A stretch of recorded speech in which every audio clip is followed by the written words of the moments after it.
एक बेहतरीन साल 2025 दस्तक दे चुका है वृषभ राशि के जीवन में। और बहुत जल्दी देखते ही देखते अब 2025 का शुरुआत भी हो जाएगा, इनका आगमन भी हो जाएगा। इस स्थिति में हमारे भाग्य के साथ को जानना बहुत ज़रूरी है, क्योंकि हम अपना कर्म तो कर रहे हैं, साथ ही साथ यदि हमको किस्मत का सपोर्ट मिल जाए तो अपने कार्य पर हम श्रेष्ठ मुकाम को हासिल कर सकते हैं। आज हम जानने वाले हैं कि इस 2025 में किस्मत का कितना साथ हमें मिलने जा रहा है, कहां कहां कौन से ऐसे सोर्स होंगे जिसके माध्यम से हम अपने भाग्य को और अधिक उन्नति तक पहुंचा सकते हैं। पहला कुंडली आप देख पा रहे होंगे, ये कुंडली आपके वृषभ राशि का है, जिसके अनुसार हम जानेंगे भाग्य का सपोर्ट कहाँ और किस क्षेत्र पर मिलने जाएगा। दूसरी कुंडली आपके सामने मौजूद है, जहाँ पर हम इसे नाम दिया है किस्मत कुंडली, क्योंकि ये एक ऐसा कुंडली है जो आपको सोर्स बताएगा कि कहाँ से धन की प्राप्ति या फिर कहाँ से हमें भाग्य की प्राप्ति होगी, किस उपाय के करने से। देखिएगा जरूर, बहुत ही महत्वपूर्ण ये टॉपिक है जो आपके समक्ष आज उपस्थित है। प्रारंभ करते हैं। सबसे पहले वृषभ राशि के अपने राशि पर ही भाग्य के कारक माने जाने वाले देवगुरु बृहस्पति मौजूद हैं। इस साल के प्रारंभ अवस्था से लेकर के 14 मई तक रहेंगे।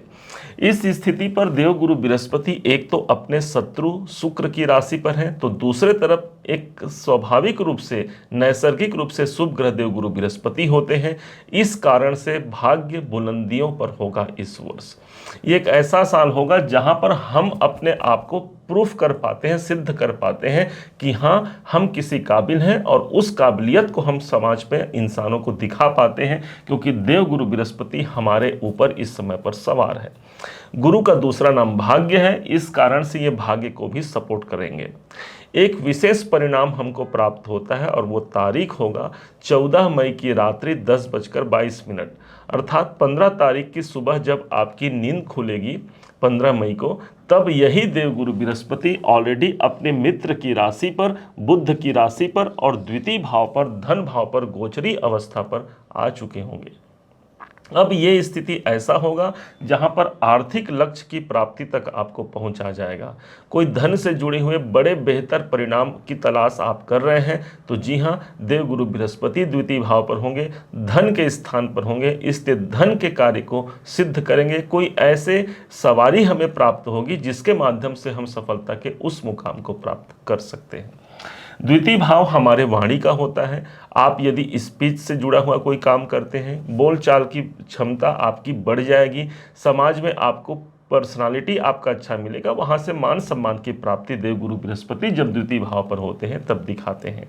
ध्यान रखिएगा, दूसरे भाव पर देवगुरु बृहस्पति कारक होते हैं द्वितीय भाव के। इस कारण से द्वितीय भाव के बृहस्पति बड़े अच्छे भाग्य की प्रबलता को यहाँ पर सिद्ध करते हुए नजर जरूर आएंगे। यही स्थान आपके कुटुंब का होता है, परिवार का होता है। कुटुंब में कोई मांगलिक कार्य का अवसर आप तलाश कर रहे हैं, तो ये 2025 उस कौटुंबिक वातावरण को सुखद बनाएगा। किसी कारण से यदि कुटुंब में अशांति चल भी रही है, तो देवगुरु बृहस्पति का दूसरे भाव पर गोचर होना इस 2025 में एक बेहतर परिणाम को आपके समक्ष ला करके उपस्थित करेगा। देवगुरु बृहस्पति की दृष्टि आ रही है 1 2 3 4 5, पंचम दृष्टि छठे भाव पर होगी। ध्यान दीजिए, एक तो ये स्वयं धन भाव पर बैठे हैं और धन भाव से इनकी दृष्टि प्राप्ति स्थान पर हो रही है, अर्थात कुछ प्राप्त करना है, बड़ा धन अमाउंट मुझे चाहिए, तो ये देवगुरु बृहस्पति के छठे भाव पर दृष्टि मुझे दिला पाता है। सप्तम भाव आपके क्लाइंट का होता है, आपके जिसके अंडर में आप काम करते हैं या फिर आपके क्लाइंट का होता है। अब इनके व्यय को देखें तो छठा घर इनके 12वें घर को दिखाएगा, जो उनका व्यय है, अर्थात आपको यहां पर इनकम की वृद्धि होगी। देवगुरु बृहस्पति की जो 9वीं दृष्टि है वो सीधे कैरियर के भाव पर पड़ेगी, अर्थात कर्म क्षेत्र पर भी गुरु के शुभ संचार का होना मेरे कार्य की निष्ठा को प्रबल बनाएगा। हो सकता है कोई नए जॉब की प्राप्ति या फिर नौकरी से जुड़े हुए कोई अनुभूति हमको अच्छी नहीं मिल रही है, तो ये समय मेरे कैरियर में उन्नति का समय होगा। आप व्यापार करते हैं, उन्नति का समय होगा, अपने व्यापार को आप श्रेष्ठ मुकाम तक पहुंचा पाते हैं। गुरु की दृष्टि हमारे कैरियर के घर पर होगी, हमारे कर्म स्थान पर होगी।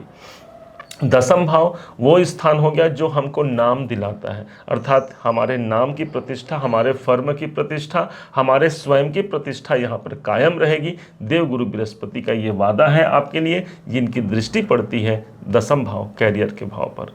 अब यहीं से शुरुआत होता है आपके किस्मत कुंडली का निर्माण। या ध्यान रखेंगे, जो नवम भाव होता है जहाँ पर 10 नंबर की राशि लिखी, यही आपके किस्मत का स्थान है, इसे ही हम लग्न बनाएंगे। 10 नंबर को लग्न बनाया तो यहाँ 10 आ गया, 11, 12, 1, 2, 3, 4, 7, 9, ये हमारे भाग्य कुंडली किस्मत कुंडली का निर्माण हो गया। अब यहाँ पर जहाँ पर देवगुरु बृहस्पति बैठे हैं वहाँ बैठा दिए, तो देवगुरु बृहस्पति आ गए हमारे पंचम भाव पर। और यहाँ जो भाग्य के स्वामी हैं अर्थात शनि देव, वो तीसरे भाव को में अभी चल रहे हैं। इसी महीने के 29 मार्च को ये घर आगे प्रविष्ट हो जाएंगे भाग्य कुंडली में। अब समझिएगा इसे, एक तो भाग्य के कारक देवगुरु बृहस्पति त्रिकोण भाव पर मौजूद रहेंगे, बहुत अच्छी स्थिति पर रहेंगे 15 मई तक। और 15 मई के बाद भी ये जब छठे भाव पर जाएंगे तो नौकरी से जुड़े हुए कोई बेहतर परिणाम निकाल करके आपको दे जाएंगे। सोर्स क्या रहेगा भाग्य उन्नति का, ध्यान दीजिएगा। पंचम भाव आपके संतान का होता है, तो बच्चों के माध्यम से आपके भाग्य की उन्नति होगी। संतान को कोई कमिटमेंट किया है आपने, उनके जीवन को बेहतर बनाने के लिए, आप उसे पूरा कर पाते हैं। पंचम भाव आपके डिसीजन का होता है, तो डिसीजन में ही यहाँ पर भाग्य का साथ मिल गया। पंचम भाव जब जागृत होगा तो आपको एक सपोर्ट मिलता है ईश्वर के द्वारा, ईश्वर की कृपा के द्वारा, जहाँ पर मैं अपने भाग्य की प्रबलता को सिद्ध करा पाता हूँ। संतान से इस समय पर आशीर्वाद लीजिएगा, खासकर यदि कन्या है, लड़की है घर पर, तो उनका आशीर्वाद लीजिएगा। उसके माध्यम से हमें प्राप्त हो पाता है हमारे भाग्य की उन्नति।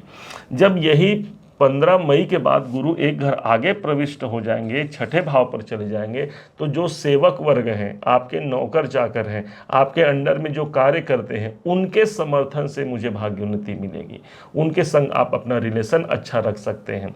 छठा भाव होता है मेरे डेली रूटीन का, अर्थात भाग्य क्या बोल रहे हैं आपसे कि आप अपने दैनिक दिनचर्या को आप संतुलित रखिए, मैं आपका सपोर्ट करूंगा। और ऊपर से भाग्य छठे भाव पर रहेंगे तो ये प्राप्ति का स्थान होता है। जैसे आपने यहाँ पर देखा गुरु की प्राप्ति हो रही है, भाग्य की प्राप्ति हो रही है, ठीक इसी प्रकार से कोई बड़े लक्ष्य की प्राप्ति आपको करा जाता है देवगुरु बृहस्पति।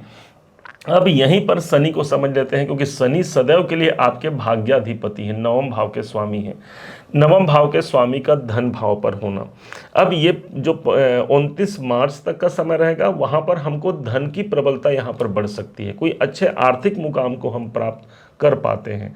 और 29 मार्च के बाद का जो समय होगा, इस समय पर शनि देव पहुँच जाएंगे ठीक हमारे तीसरे घर पर। तीसरा घर होता है हमारे हाथ का, ज्योतिष में तीसरे घर को हम अपना हाथ मानते हैं, और शनि को मानते हैं कर्म। अर्थात ये समय ऐसा होगा जहाँ पर मेरे भाग्य ही मेरे हाथ पर आ गए, अर्थात जो कार्य आप कर रहे हैं, जिस कार्य में आपको करने की रुचि है, वहाँ पर एक नए भाग्य की जागृति आपके हाथों में है। मतलब आपने उस कार्य को किया और आपको आपके भाग्य का सपोर्ट मिल गया। भाग्य का सपोर्ट उसे ही कहेंगे जहाँ पर हमने अपना कार्य कर लिया और ईश्वर की कृपा मिल गई, ब्रह्मांड की शक्ति हमारे संग जब काम करती है, उसे ही हम भाग्य का साथ, भाग्य की कृपा मानते हैं या उसे हम समझते हैं। कैसे इस भाग्य उन्नति को प्रबल किया जा सके, क्या उपाय किया जा सके इस 2025 में, इसको आप समझिएगा। भाग्य के स्वामी शनि देव हैं, इसलिए ध्यान रखेंगे शनि देव पर पीपल वृक्ष पर जल अर्पण करना, शनि देव के मंत्रों का जाप करना, हनुमान चालीसा सुंदर कांड का पाठ करना आपको इस 2025 में एक सर्वाधिक अनुकूल समय को निकाल करके आप तक पहुंचा जाएगा। विशेष जितना ज़्यादा आप शनि का सपोर्ट लेते हैं, जितना ज़्यादा आप दीन दुखिया बेसहाराओं का आप सपोर्ट करते हैं, उतना ज़्यादा आपका भाग्य प्रबल होगा। इस समय पर भाग्य स्वयं 29 मार्च के बाद आपके तीसरे घर पर रहेगा। कोशिश कीजिए कि अपने हाथों से कोई पूजा पाठ, कोई मांगलिक कार्य, भगवान को पुष्प अर्पण करना इत्यादि कोई मांगलिक कार्य आपके हाथों से होता रहे।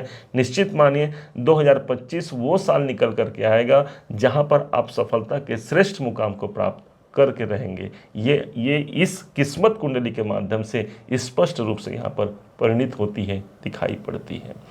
उम्मीद है आप सबने इसे समझा है, आप सबने इसे जाना है। यदि आपने इसे समझा है, जाना है, मेरे समझाने का प्रयास यदि आपको सार्थक लगा हो, मेरे समझाने का तरीका यदि आपको सार्थक लगा हो, तो हर बार की भांति इस बार भी अपना प्यार भरा लाइक और कमेंट करना कभी मत भूलिएगा। और हाँ, यदि अभी तक आपने चैनल को सब्सक्राइब नहीं किया है, सब्सक्राइब जरूर कीजिएगा। पुनः एक बार फिर आप सभी का दिवस बहुत मंगलमय हो, इन्हीं शुभकामनाओं के साथ। जय श्री राम।